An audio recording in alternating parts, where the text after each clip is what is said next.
malamig na klima, berdeng kabundukan, at nagagandahang tanawin na perfect for nature lovers. Ilan lang yan sa makikita dito sa Quezon Province.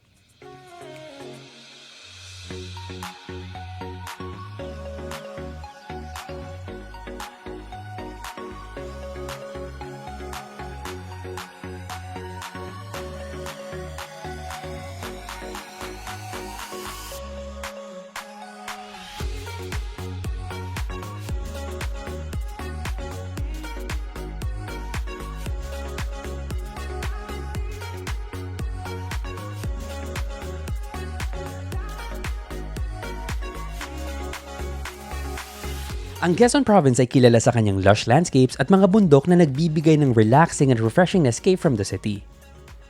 Napapalibutan nito ng mga scenic mountain ranges na perfect for nature lovers at sa mga gustong mag-unwind. Bukod sa ganda ng kabundukan, kilala rin ang Quezon sa cool at preskong klima, lalo na sa mga elevated areas. Madalas, mahangin at malamig kaya ideal siya para sa camping, road trips at slow, peaceful getaways. Perfect combination ng nature at climate para sa isang chill experience. In today's episode, samahan niyo akong bisitahin ang isa sa mga kilalang campsites dito sa Real Quezon. Ang Camp Payapa.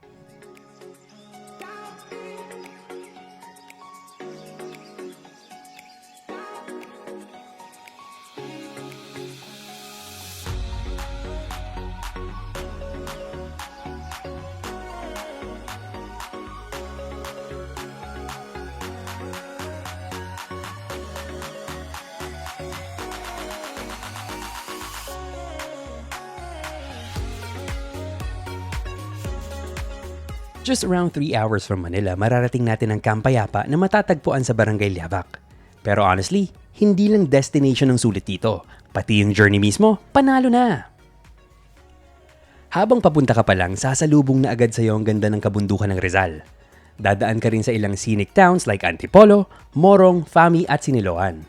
Sa part pa lang na to, mapapawaw ka na sa views! Winding roads, luntiang bundok, at fresh na hangin na parang unti-unti kang nilalayo sa stress ng city life. Kaya kung naghahanap ka ng road trip na sulit from start to finish, this is definitely one for the books.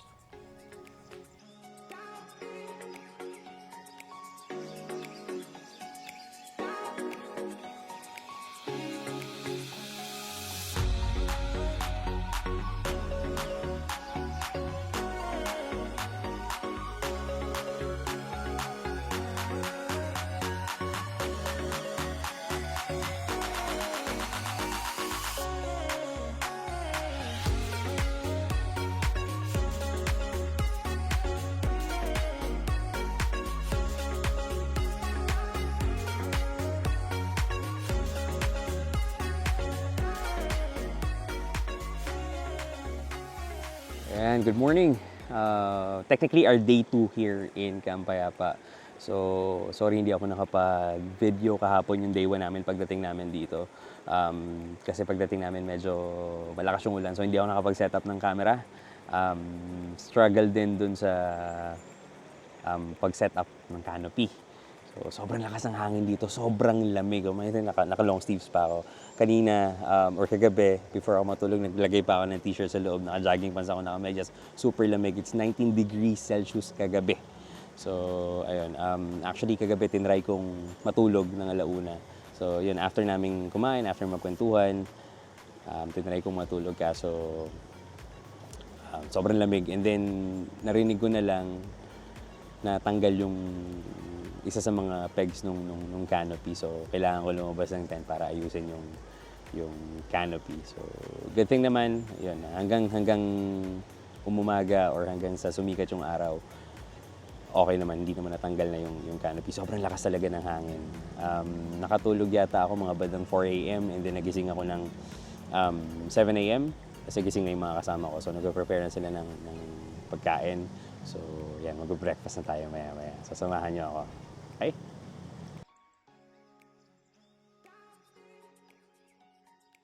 Yan. Meron tayong inihaw na tilapia from yesterday.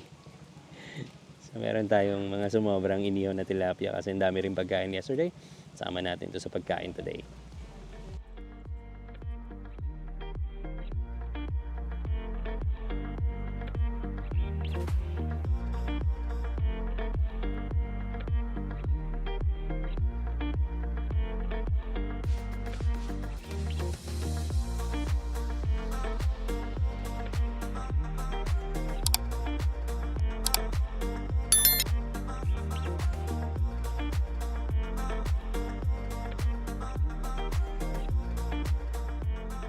Kung naghahanap ka ng peaceful na getaway na hindi masyadong malayo sa city, sulit na sulit ang experience sa Camp Payapa.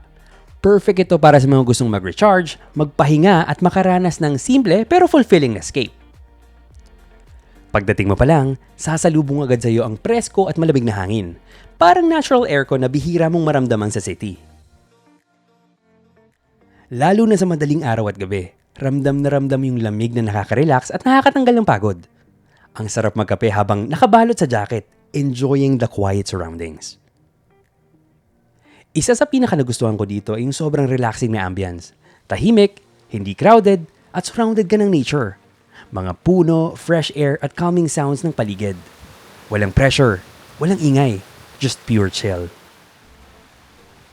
Perfect siya kung gusto mong mag-reset, mag-reflect, o simpleng tumakas muna sa stress ng daily routine.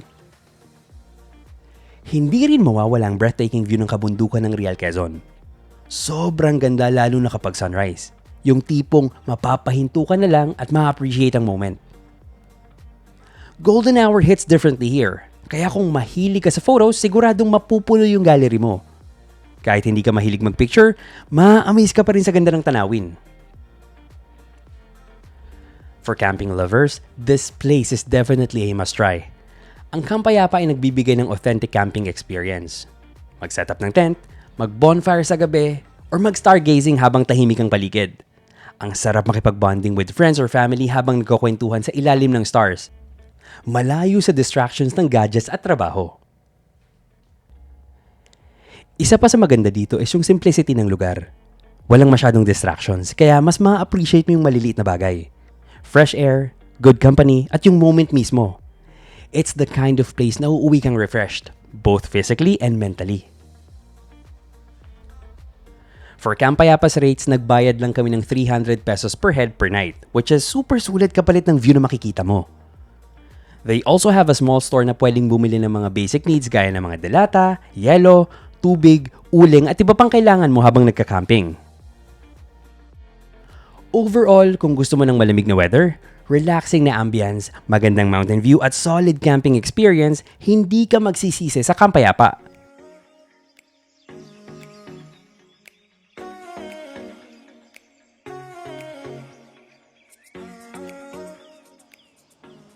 Ayun na nga, lunchtime, prepare tayo ng lunch. So, meron tayong talong, piprito lang natin yung talong. Tapos, meron na tayong nakaprepare na adobo actually. Iinitin na lang yun. Saing, and then, lunchtime na. Samahan nyo kami.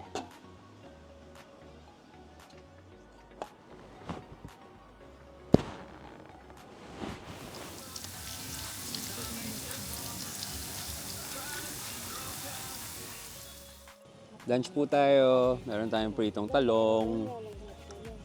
Meron tayong Shanghai. Meron tayong...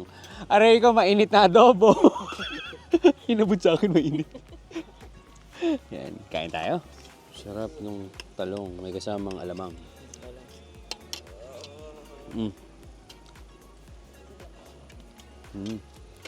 Sarap.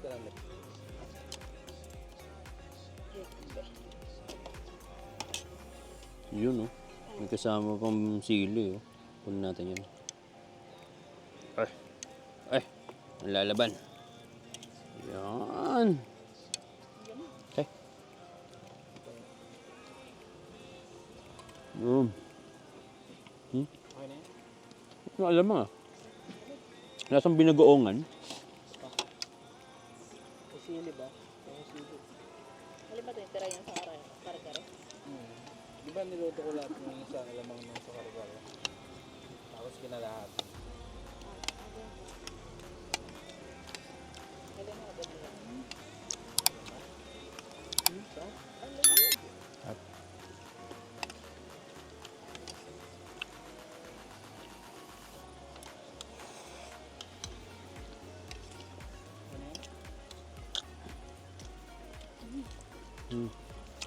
Lakas ng hangin. Ang dami nang dumarating na bagong campers. Kasi weekend na ngayon. Shanghai.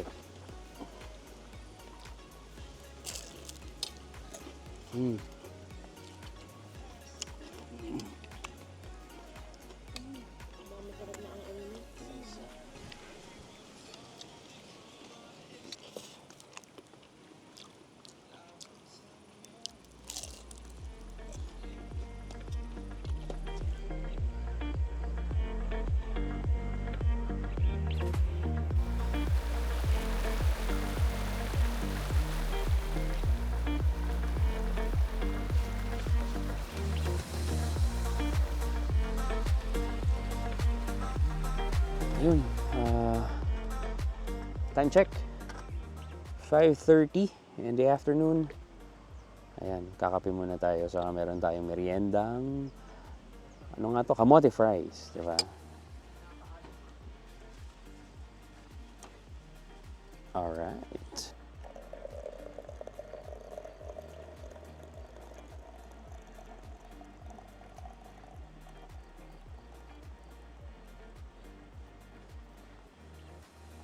So, habang hinihintay natin maburo yung kape, tikman natin yung niluto ni Mel Jane.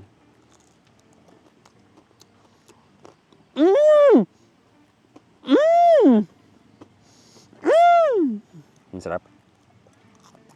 Hindi ka magtinda nito. Hop. Ano, nag-caramelize na yung ano, yung asukal talaga, oh. Oh, di ba?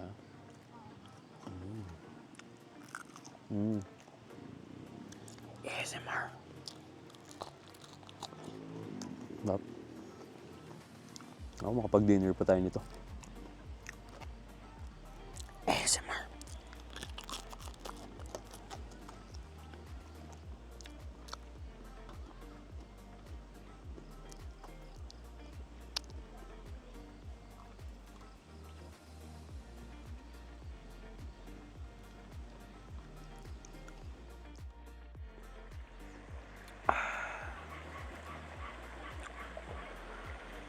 Sarap ng ganito. Kakape ka. Makaharap ka sa ilog. Harap ka sa bundok. Malamig yung hangin. Relaxing. Sana laging ganito. Sarap ng simpleng buhay.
Good morning. Time check, 7:15 a.m. Last day natin ngayon dito sa Camp Payapa. Sarap ng tulog ko. Nakabawi tayo from or day 1 na sobrang naging mahirap dahil sobrang lakas ng hangin na tatanggal yung canopy. Kagabi, sarap ng tulog ko. Malamig pa rin. It's 20 degrees kagabi. This morning, it's 22, so malamig pa rin. Yan, naka-long sleeves pa rin ako. So, ayun, prep tayo ng breakfast. After siguro kumain, muni-muni ng bahagya before tayo mag-pack up. And then, share ko rin sa inyo kasi may dadaanan tayong kamag-anak. Meron tayong in-order sa kanya. So, baka doon din tayo mag-lunch. So, i-share ko din sa inyo yung ulam namin mamaya pag nag-lunch kami doon, okay? So, dyan lang kayo.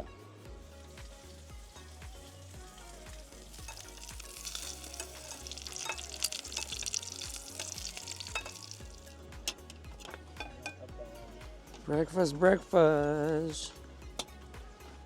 You know, orange sausage, fried rice, corned beef, sinigang from last night. Sinigang and torta from last night. Sinigang. Wala tayong toyo pala. Oh!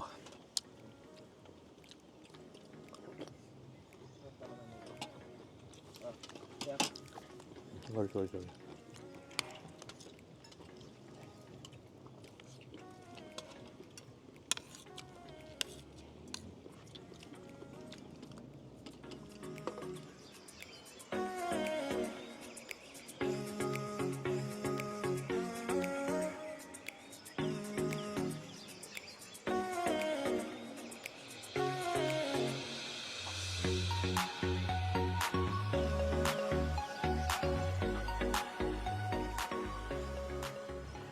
Grabe, sunog na ako.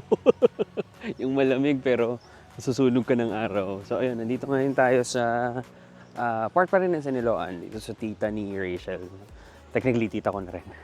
So, dumaan muna tayo dito. Mag-hi sana, pero niyaya tayong mag-trek kasi meron daw ditong ilog sa fall. So, titingnan din natin. Share ko sa inyo yan. Ganda, oh. Oh. Oh, diba? Oh.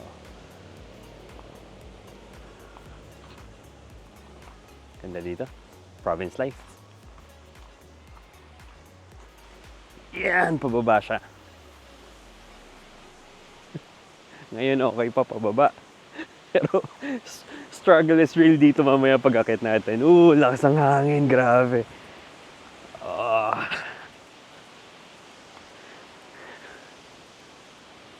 Siguro makakadaan dito sa sasakyan 4x4 lang kasi yung kalsada yan mabato. Okay. Good thing hindi umulan ngayon, so makapag-trek tayo ng bahagya. Diba? Yan. Yeah. Ito pala yung pinakabahay niya.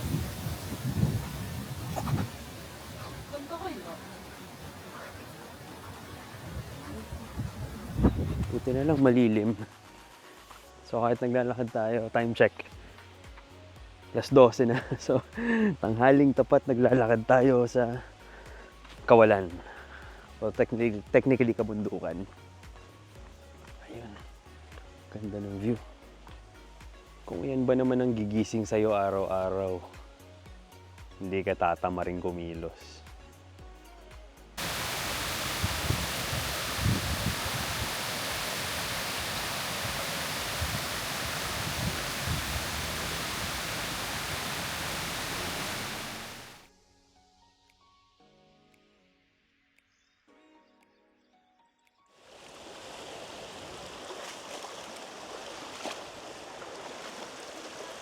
Ayan. So, tatawid tayo ng ilog, mga kaibigan. Alam mo, lalim ng ilog no? Pero lamig ng tubig, grabe. Yeah! Yes!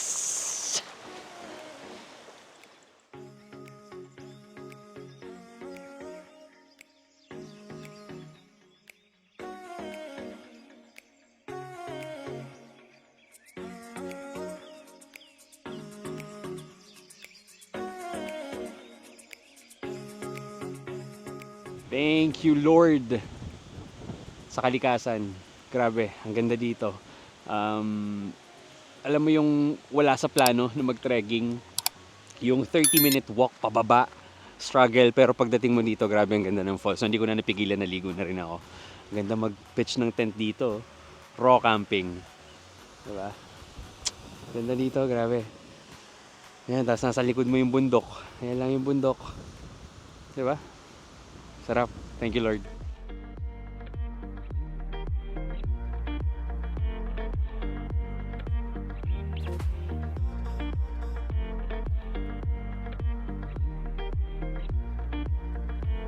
Sa gitna ng katahimikan ng kalikasan at simpleng buhay sa camping, doon mo talaga mararamdaman yung peace na hinahanap mo.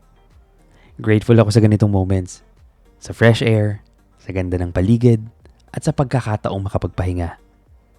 Kaya kung kailangan mo rin ng pahinga, kung gusto mong tumakas kahit saglit sa ingay ng city life, baka ito na yung sign mo. Again, this is Kirby of K-Max Food and Travel. Ready ka na? Tara, biyahe tayo.